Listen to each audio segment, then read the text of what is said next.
tumawag po yung school kay Tita Sexy at nandun nga daw po sina kuya at kukunin po nila yung cards po niya. Kaso po, yung pong card po kasi, nandito pa si kuya, kinuha na nila yung card na yon. Nandito pa si kuya. So, nasa Laguna po tayo that time.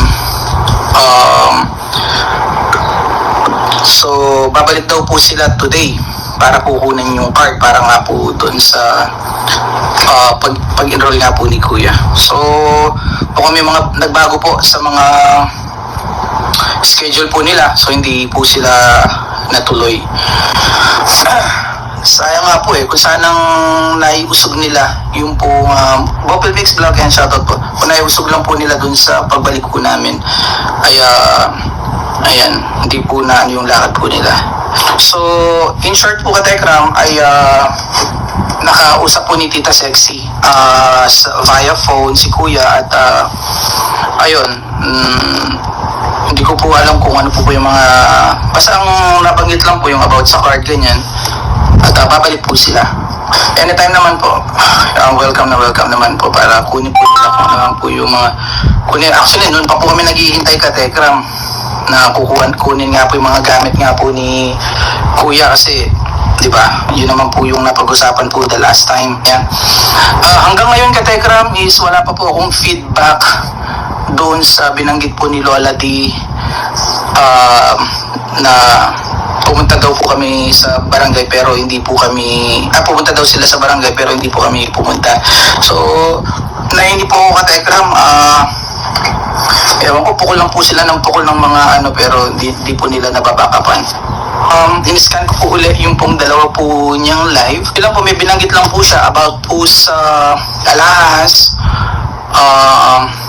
na iba daw po kasi yung may suot-suot ng alahas at kumbaga yung mga gamit ni kuya na yung mga alahas niya na napapatong niya kung saan may CCTV naman daw makikita daw kung sino yung kumuha.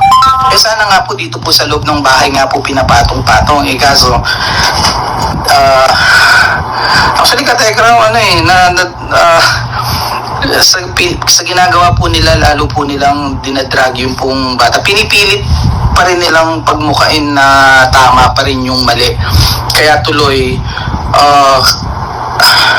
lalo lang pong na po yung bata sa totoo lang. Halimbawa, pipilit po nila about dun sa kasi halimbawa si Ninong Gerald po niya, siya mismo na witness po niya kung paano po niya saan nalalagay yung mga gamit niya. Tapos ang depensa nila doon Katekram, dito rin naman daw sa bahay, kumbaga iba dito lang din sa bahay yung kukuha, parang ganon. Tapos may binanggit siya na meron daw may suot-suot nung alahas ni kuya. Sabi ni Tita Mamshi, lahat na lang ibibintang sa inyo. OMG, sabi ni Tita Mamshi. Siyempre Katekram, kailangan nga po nilang pabigatin yung kanila pong case. Kailangan po namin i-hold na mga info for some reason. Halimbawa, may babanggitin po sila about sa alahas. So, we have to explain about it.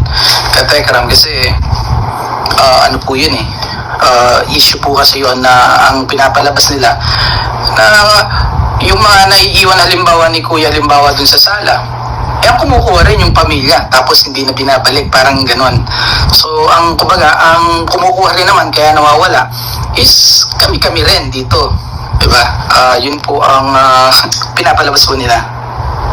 Nag-backup na po ako ng mga video sa CCTV just in case para makita po nila kung anong oras po sila nakakauwi na, anong oras sila umaalis at just in case kung gusto po nilang umabot po sa mga ganyang detalye ay wala po tayong choice, no?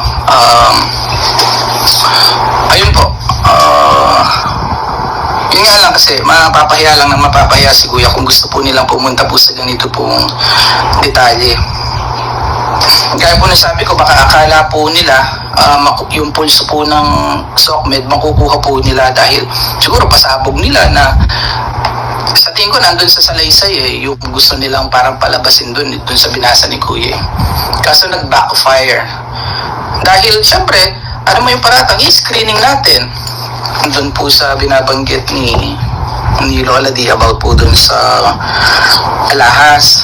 Kasi di ba napag-usapan nga po ka Telegram na nung chinek nga po yung lagayan po ng marami pong nawawala.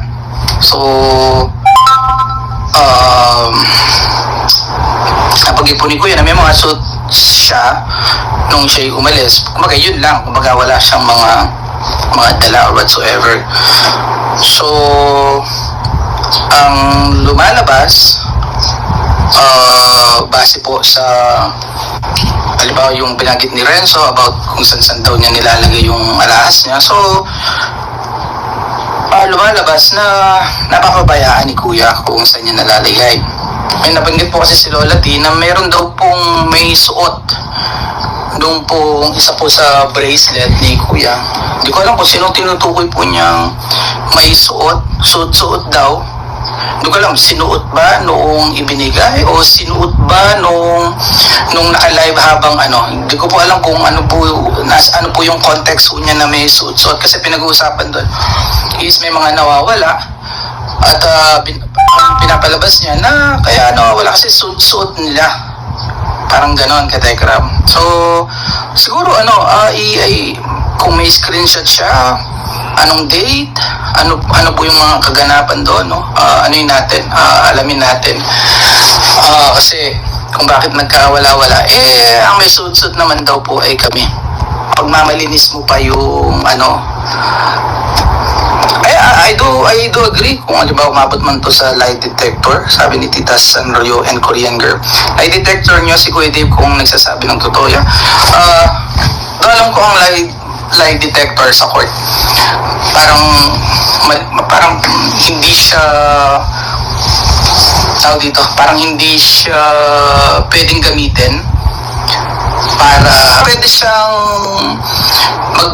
makadagdag ng evidence, ng bigat dun sa mga evidence. Pero if ever man po, if ever man ka-Telegram isa po sa gusto kong i-lie detector is